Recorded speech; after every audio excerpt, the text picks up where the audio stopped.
ওং নমঃ শিবায়।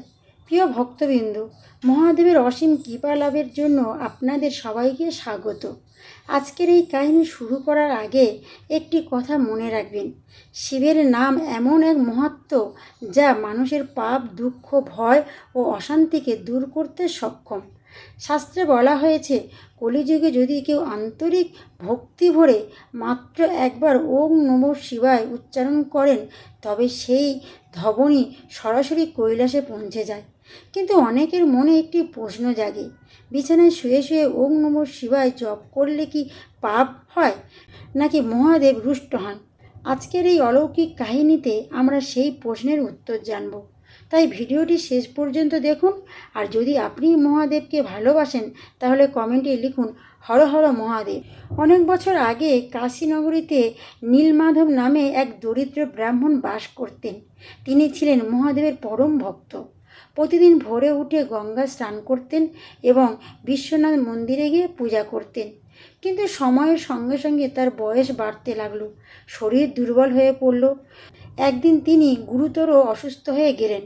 এমন অবস্থা হলো যে তিনি বিছানা থেকে উঠতে পারতেন না। সারা জীবন যিনি শিব মন্দিরে গিয়ে পূজা করেছেন, এখন তিনি শয্যাশায়ী। এই কষ্টে তার মন ভেঙে গেল। তিনি কান্না করে বললেন, হে মহাদেব, আমি আর আপনার মন্দিরে যেতে পারি না, আপনার চরণে জল দিতে পারি না। আমার জীবন কি তবে বৃথা হয়ে গেল? সেই রাতে তিনি শুয়ে শুয়ে চোখ বন্ধ করে শুধু ওং নমঃ শিবায় জপ করতে লাগলেন। কয়েকদিন পর গ্রামের কিছু মানুষ তার বাড়িতে এলো। তারা দেখল নীলমাধব বিছানায় শুয়ে জপ করছেন। একজন বলল, এইভাবে শুয়ে শুয়ে আবার ভগবানের নাম নেওয়া যায় নাকি?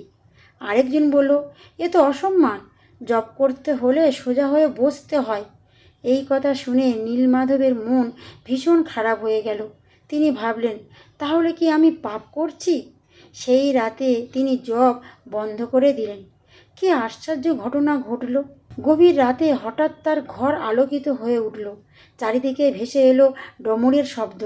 ধীরে ধীরে সেই আলোর মধ্যে থেকে আবির্ভূত হলেন স্বয়ং মহাদেব। জটাজটু গলায় সাপ, কপালে চন্দন এবং ত্রিশূল হাতে দাঁড়িয়ে আছেন দেবাদিব মহেশ্বর। নীলমাধব কাঁদতে কাঁদতে বললেন, প্রভু, আমি কি অপরাধ করেছি? মহাদেব মৃদু হেসে বললেন, হে ভক্ত, আমি হৃদয়ের ভক্তি দেখি, শরীরের ভঙ্গি নয়।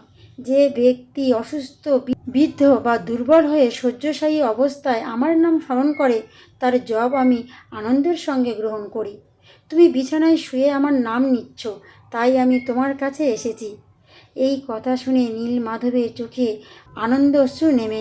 এরপর কৈলাসে একদিন দেবী পার্বতী মহাদেবকে জিজ্ঞাসা করলেন, প্রভু, যদি কেউ অলসতার কারণে শুয়ে শুয়ে আপনার নাম জপ করে আর কেউ অসুস্থ অবস্থায় জপ করে, তাদের মধ্যে পার্থক্য কী? মহাদেব বললেন, যে ব্যক্তি অলসতার জন্য ভক্তিকে অবহেলা করে সে পূর্ণ ফল পায় না। কিন্তু যে অসহায় অবস্থায়, অসুস্থ অবস্থায় বা গভীর ভক্তি ভরে আমাকে স্মরণ করে, আমি তার হৃদয়ে বাস করি। আমার কাছে বাহ্যিক নিয়মের চেয়ে আন্তরিকতা অনেক বড়। স্বপ্নের পরের দিন থেকে নীলমাধব আবার শুয়ে শুয়ে ওং নমঃ শিবায় জপ করতে লাগলো। দিনের পর দিন তার মন শান্ত হতে লাগলো, ভয় দূর হয়ে গেল, মৃত্যুর চিন্তা মুছে গেল।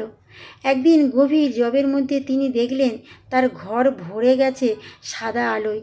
মনে হলো যেন কৈলাসের দ্বার খুলে গেছে। কিছুদিন পর শান্তভাবে তার দেহত্যাগ হলো। লোককথায় বলা হয়, মৃত্যুর সময় শিবগণেরা এসে তাকে কৈলাসে নিয়ে গিয়েছিল।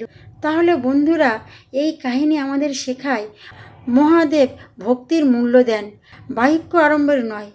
অসুস্থ বা শয্যাশায়ী অবস্থায় ভক্তি ভরে ওং নমঃ শিবায় জপ করলে কোনো দোষ নেই। শিব নাম মানুষের মনকে শান্ত করে এবং ভয় দূর করে। আন্তরিক ভক্তি থাকলে মহাদেব সর্বদা ভক্তের পাশে থাকেন। তাই আজ থেকে যখনই সুযোগ পাবেন, শ্রদ্ধা ও ভালোবাসা দিয়ে মহাদেবের নাম স্মরণ করুন। ওং নমঃ শিবায়। হর হর মহাদেব।